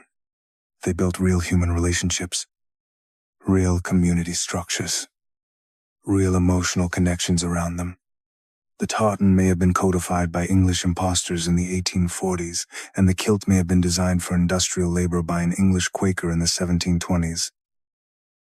But the family in Nova Scotia that has been attending the Highland Games together for 5 generations has something real, something that has cost them real effort, produced real joy, structured real relationships. The question of whether their tradition is authentic in an origins-based sense is from the inside of that family, and not the most important question about it. Ernest Renan, the French philosopher who wrote what is still probably the most quoted essay on the nature of nationhood, What is a Nation?, delivered as a lecture in 1882, made an argument that is directly relevant here. A nation, Renan argued, is not defined by race, language, religion, or geography, though all of these may be relevant. A nation is defined by a shared act of memory and a shared act of forgetting, by the agreement of a community to remember certain things together and to let other things go. The essence of a nation, Renan wrote, is that all individuals have many things in common, and also that they have forgotten many things. The Ossianic myth required both, the active cultivation of a shared memory of Highland nobility and ancient Celtic heroism, and the active forgetting, or at least the systematic backgrounding of the actual history of Highland culture and Highland communities in the 18th and 19th centuries. What was remembered was the romance. What was forgotten, or at least not commemorated, was the clearances, the linguistic suppression, the poverty, the immigration under conditions of dispossession. This selection, this simultaneous act of memory and forgetting is, Renan would argue, not a corruption of nationality but its substance. All nations do this. What Ossian provided was particularly effective material for the memory side of the equation. That its effectiveness was based on fabrication is a complication, but not, in this framework, a fundamental one. This is the steelman. It has force, and we need to sit with it. Because dismissing it too quickly leads to a position that is philosophically naive and historically unworkable. The position that only nations with entirely true founding myths deserve to exist, which would leave very few nations standing. Now let's complicate it. What the false foundation actually does. The argument that all cultural traditions are constructed, and therefore Ossian's fraudulence is unremarkable, has a significant weakness. It conflates two different things: the inevitable selection and interpretation that characterizes all historical memory, and the deliberate fabrication of evidence for claims that are then presented as factual. These are not the same thing, and treating them as equivalent does real intellectual damage. When English lawyers in the 17th century interpreted Magna Carta as a precedent for parliamentary liberties, they were doing something that historians can argue about. They were reading the document through the lens of their own moment, emphasizing some aspects and downplaying others, making an argument about historical meaning. The document exists. The argument about what it means is contestable. Scholars have contested it for centuries, and the contestation has produced a richer understanding of both the document and the uses of historical argument. When Macpherson published Ossian and claimed it was translated from ancient Gaelic manuscripts, He was making a factual claim about the existence of specific historical sources. The claim was false. There were no ancient manuscripts of the kind he described. The sources he claimed to have translated did not exist in the form he described. This is not an interpretive difference of emphasis. It is a straightforward empirical falsehood. The difference matters for a specific and important reason. It forecloses the possibility of honest contestation. When a cultural narrative is built on interpretation, on a reading of genuine historical materials that can be challenged and debated, the possibility of revision is built into the structure.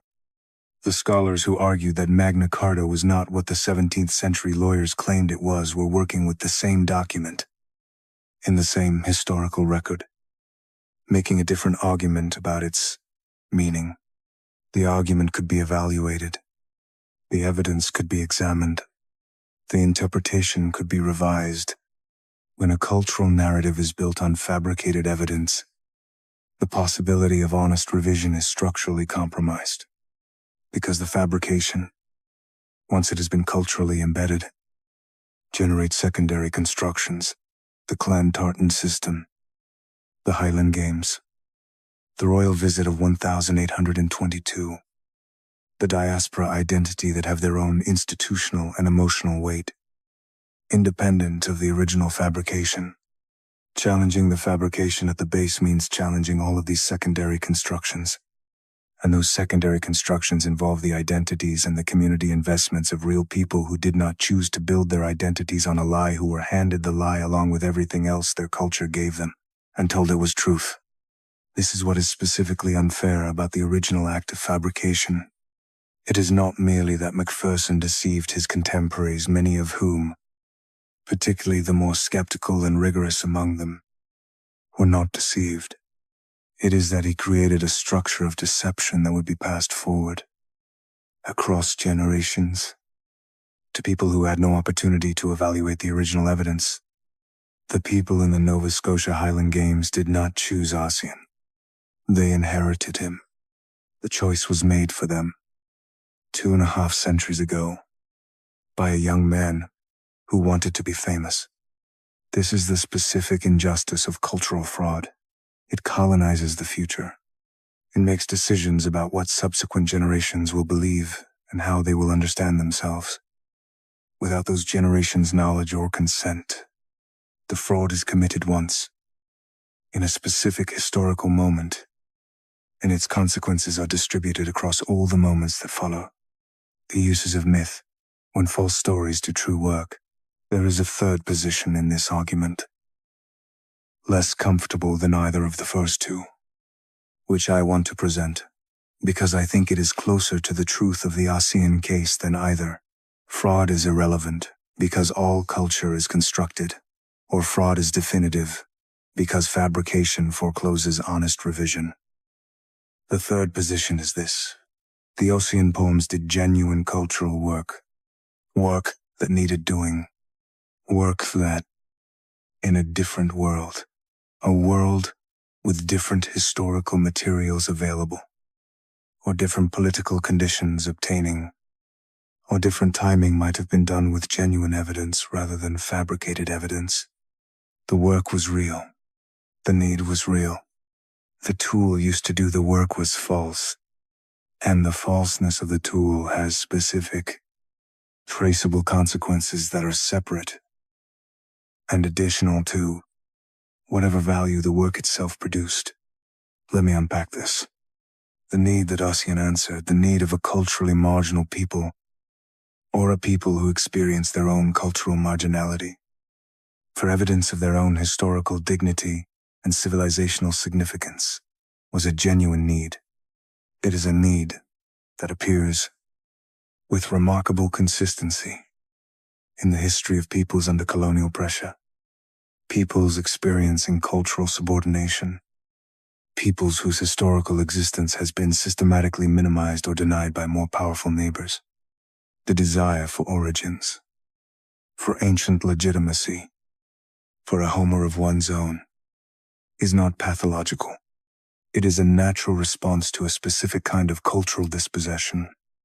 Ossian answered that need In Scotland, it answered it by constructing a mythology of Highland nobility that, whatever its historical inaccuracies, provided a frame within which Scottish cultural distinctiveness could be asserted and celebrated in the face of the homogenizing pressures of the Union. In Germany, it answered it by providing a model for thinking about Northern European culture as an independent civilizational tradition, not merely a barbaric periphery of the classical world. In Ireland, in Italy, in Finland, in Serbia, it provided a template for the recovery or construction of national literary traditions that served as cultural foundations for political claims. All of this work was real. It had real consequences, some of which, as we noted in Chapter 2, were enormously consequential in the long run. And much of this work, in the specific historical circumstances of the late 18th and early 19th century, might not have been possible without the boost that Ossian provided, without the energy and enthusiasm and emotional investment that a genuinely compelling piece of literature, however falsely presented, can generate. But here is what the falseness of the tool cost. It cost the possibility of an honest reckoning with what the cultural work was actually doing. The mythology of Highland nobility, constructed on a false foundation, made it systematically more difficult to ask honest questions about the actual history of Highland communities, their poverty, their dispossession, their forced emigration, the political and economic forces that were actually shaping their lives, because the mythology was functioning as identity protection rather than historical understanding. Any critique of the mythology could be and was experienced as an attack on the identity itself. The false foundation made the edifice brittle in a specific way. It could not be revised without feeling like demolition. This brittleness has costs. They are not always visible in quiet times, but in moments of political stress, moments when the historical record is called upon to do serious work, to answer hard questions about injustice and accountability and the distribution of cultural and economic resources. The brittleness of a false foundation becomes consequential in ways that a true foundation would not be. The Scottish case is relatively benign in this respect. The cultural consequences of the Highland mythology have been mostly in the realm of the sentimental and the commercial, with some political salience around Scottish nationalism that does not, by any reasonable assessment, involve serious injustice. But the template that Ossian established, the use of constructed ancient tradition as the basis for political claims about national identity and national rights, has, in other contexts, generated consequences that are considerably less benign. The national mythologies of the 19th and 20th centuries that were built on constructed or falsified historical traditions, and there are several, have, in a number of cases, been used to support territorial claims, to justify exclusions, to deny the historical presence of other communities, to construct hierarchies of civilizational legitimacy that translate into political programs of displacement or worse. The logic is Ossianic. Our people have an ancient tradition here, demonstrated by the literary and cultural record. Therefore, this place is ours. Therefore, the people who are also here and claim it are either latecomers or imposters. When the ancient tradition is constructed, or when the cultural record that demonstrates it is falsified or selectively assembled, this logic becomes something more dangerous, a territorial or political claim whose evidence base has been manufactured.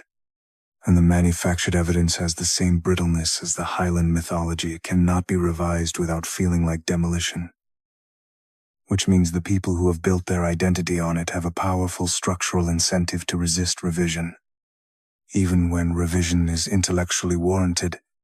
Ossian is not responsible for every case where fabricated cultural tradition has been weaponized in support of political claims. The causal chains are too long and too diffuse for that kind of direct attribution, but Ossian established, with uncomfortable clarity, that fabricated cultural tradition can work, that it can produce real cultural and political effects. that its exposure as fabricated may not diminish those effects, and that the template is therefore available for use by anyone with the skill to deploy it and the political context to make it credible. That is a legacy worth being honest about. The Macpherson question, what did he think he was doing? Before we close, it is worth returning to James Macpherson himself, not to exonerate him, but to add the complication that his own apparent relationship to what he was doing provides. Macpherson was not, by the evidence available to us, a simple cynical fraudster. He was something more complicated and, in a way, more interesting. He seems to have believed genuinely, not as a rationalization that he was doing something culturally legitimate, that the poems, even if they were substantially his own compositions, or authentic expressions of a tradition that genuinely existed, that had genuinely produced material he had drawn on, and that deserved to be known to the world. This belief was self-serving. Of course, it was also, from the evidence of his life and writings, not entirely insincere. He had collected genuine Gaelic oral material. He had a genuine relationship with the tradition he claimed to be representing. What he had done was not so much fabricated from nothing as dramatically expanded, stylized, unified, and backdated beyond all recognizable connection to the authentic sources, but the authentic sources had existed. The bardic tradition he was drawing on had been real, even if his reconstruction of it was fiction. This does not make what he did intellectually or ethically acceptable. He made specific, verifiable claims about sources and provenance that were false, and he maintained those claims against sustained and well-founded criticism for the rest of his life. The fact that he believed his own mythology to whatever degree he did does not change what the mythology did, but it does place him in a tradition of cultural production that is more common and more morally ambiguous than simple fraud. He was doing what cultural nationalists throughout history have done when the historical record does not quite support the story they need to tell. He filled the gaps. He supplied what the evidence was insufficient to demonstrate. He made the case that the tradition deserved, even if the specific evidence for it was unavailable.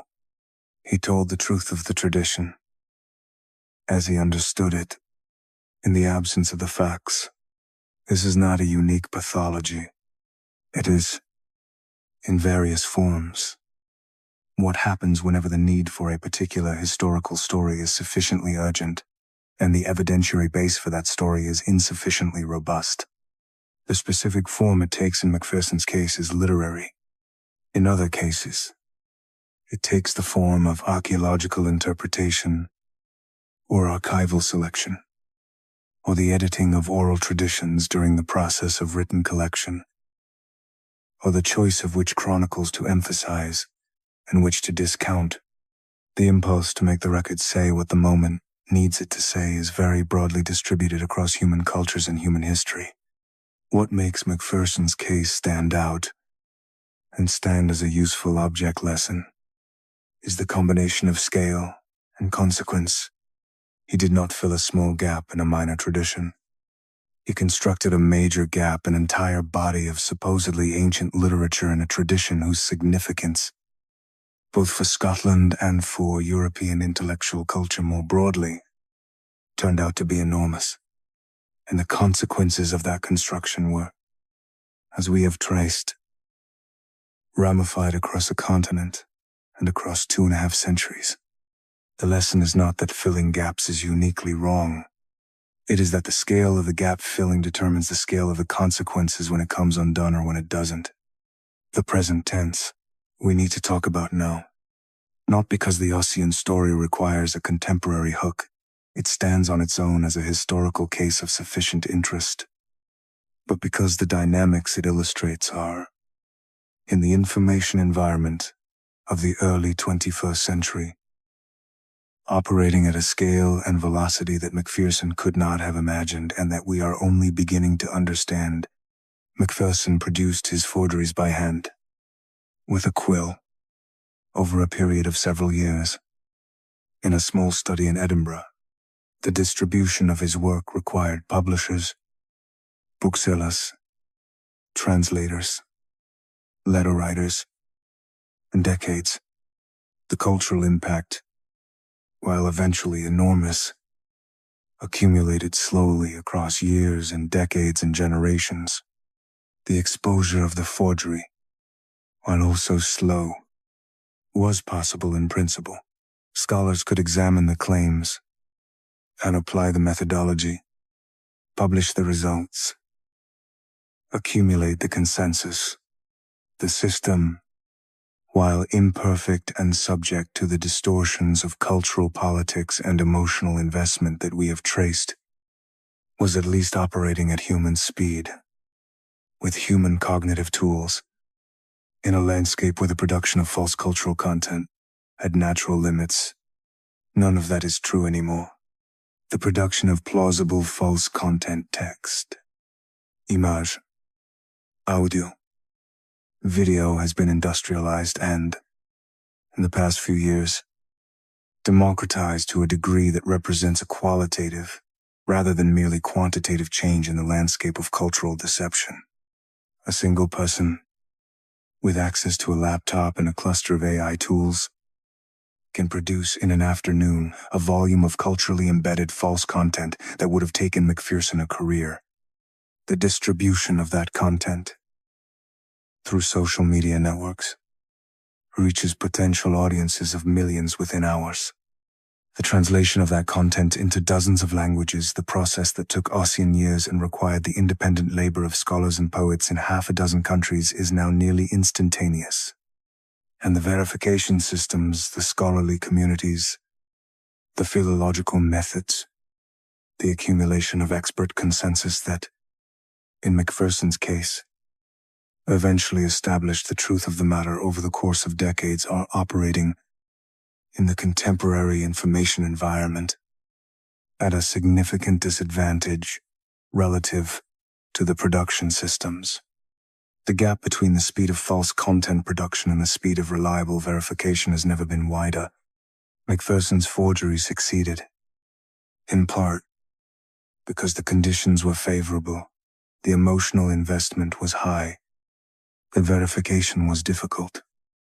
The skeptics could be reframed as political enemies, and the experience of engaging with the false content was genuinely pleasurable. All of these conditions are reproducible. Several of them, the ease of verification reframing as political aggression, the emotional investment in identities that false content appears to validate, are, if anything, more pronounced in the contemporary information environment than they were in 18th century Edinburgh. What has changed is the scale. Macpherson's operation was, in the end, limited by the capacity of one person, a talented person, an ambitious person, but one person working within the constraints of 18th century information technology. The contemporary equivalent is not so constrained. It can be industrialized. It can be automated. It can be targeted with a precision that Macpherson, shooting blind at the general market of European intellectual culture, could not achieve. The question that the Ossian story poses for the present is not whether fabricated cultural content can produce real cultural and political consequences.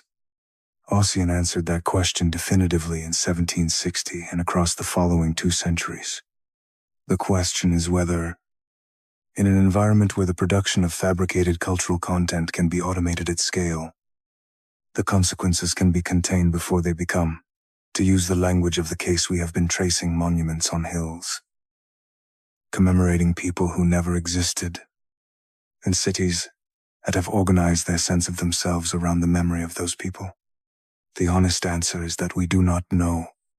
We are, relative to this question, approximately where Edinburgh's intellectual establishment was in 1762, in the early stages of a phenomenon whose full dimensions we cannot yet see, with verification tools that are somewhat behind the production tools, and with a set of incentives, cultural, political, commercial, that favor belief over scrutiny.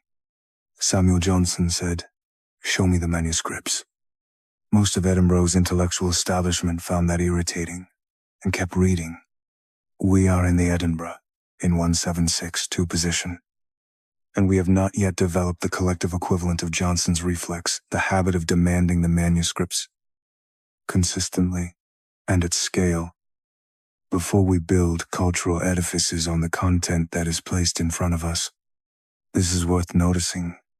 It is also worth noticing that noticing it is considerably easier than doing anything about it. What Ossian leaves us with, James Macpherson died in 1796.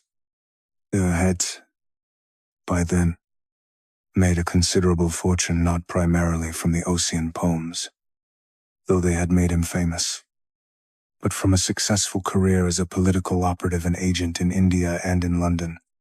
He was buried in Poets' Corner in Westminster Abbey, because the literary establishment had decided, in the decades since his forgeries, that whatever exactly he had done, he deserved commemoration among England's great writers. He left money in his will for the posthumous publication of the Gaelic originals. The backward translations from English to Gaelic that he had been claiming for 3 decades were the source texts of his poems. The publication, when scholars examined it, confirmed what the rigorous critics had been saying since the 1770s. It changed nothing important about the cultural landscape. The monument to Ossian still stands on Calton Hill. The Highland Games still happen in Nova Scotia and New Zealand and North Carolina. The tartan industry still operates, producing clan patterns for families with no demonstrable historical connection to the patterns they purchase. The romantic movement that Ossian helped to inspire still shapes, in ways more diffuse but not less real, the emotional language of European and European-derived cultures.